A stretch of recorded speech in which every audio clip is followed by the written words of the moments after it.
Hello, my name is Annette E. Newman. I'm an author, philosopher, musician, single mom, lover of potatoes. I'm also a Germanic pagan. More so, I'm a Folkish pagan.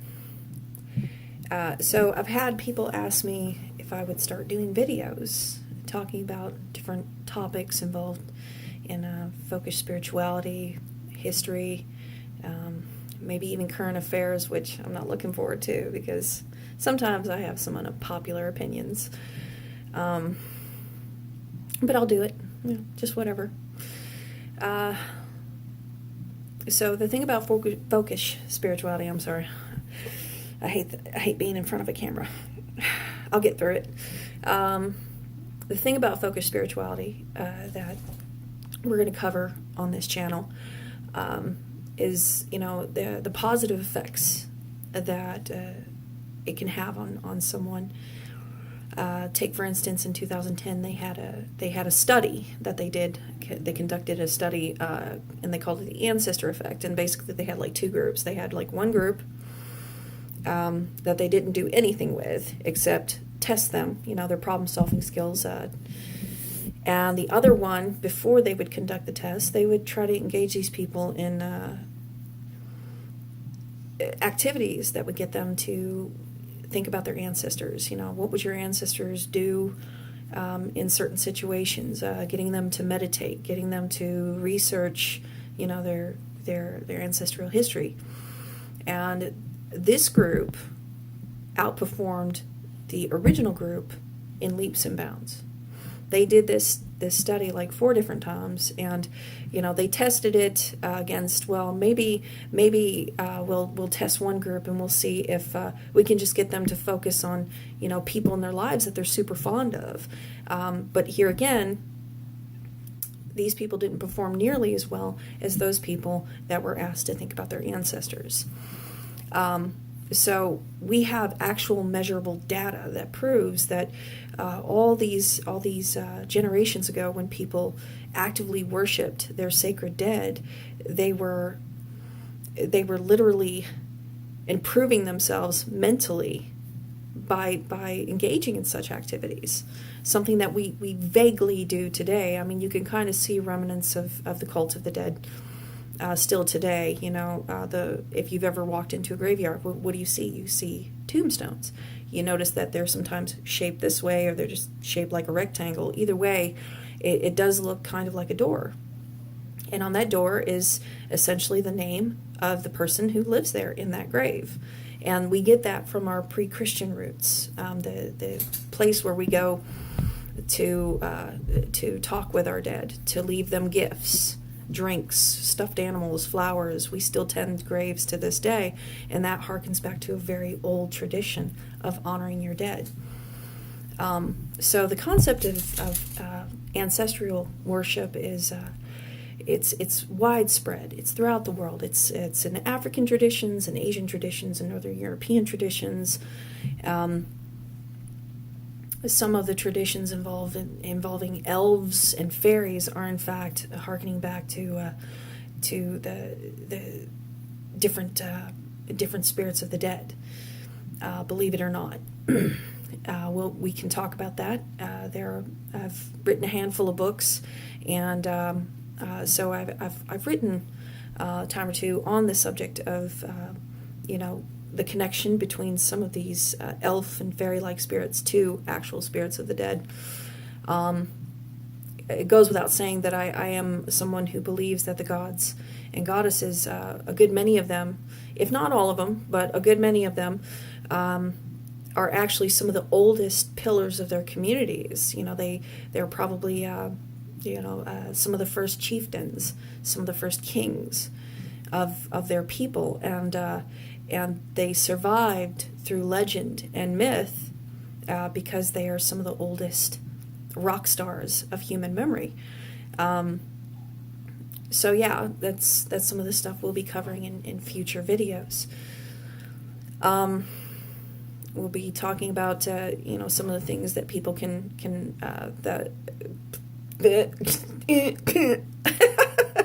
some of the things that people traditionally offered their ancestors. You'd be surprised at how everyday gifts of a particular quality would have been ideal to offer your ancestors. We can talk about shrines, if you like, how to construct them, maybe which you would like to add to them. We can also talk about, the worship of the supreme deities, and how that played traditionally in the roles of people's lives, especially the fact that, they were very agrarian, so you would have seen more attention being paid to gods like Freyr or Thor, Thunr. He is a very popular god in his time. We can talk about all kinds of geeky stuff. Now, it goes without saying that because I did say that this is folkish, that it probably might spark a little bit of a, response, somewhat of a negative response because of, the not so pretty side of folkish spirituality, which I would argue is fairly trumped up. Universalist pagans have, they've been somewhat on a lynching crusade as of late, attacking folkish spirituality and saying that it does nothing but breed, racism and yada, yada, yada, blah, blah, blah. To that I say, no, that's not true. Now, just because you want it to be true doesn't make it true. I'm not going to say that there's not, individuals that have very strong opinions about the fact that because, they're blue-eyed and they have white skin that somehow, they can compare themselves to the great warriors and the wise kings of old just because of the color of their skin, that they somehow inherited some kind of superhuman thing. That's way out there, and those people are few and far between. Some of them, yes, you can easily label them as neo-Nazis. They kind of carried over this thing from Germany, World War II Germany, where there was some interest in the occultish crap. And it's like, yeah, it's true that, they tend to they tend to frequent and kind of haunt our circles. I dare say I don't really pay them much mind. I don't really care. It sounds to me like they have a personal problem. What am I to do about it? Nothing. The way they see the gods is archetypes and parade them around like, political mascots. I don't know. I don't know what to say about that. It's not my problem. And it doesn't have any bearing on my path because, mine is a spiritual path. So, I don't, that doesn't mean anything to me personally any more than, the Marvel movies mean anything to me. It's all whatever. It's secondhand crap. So what I aim to do is kind of start video series on the real stuff, the real folkish path.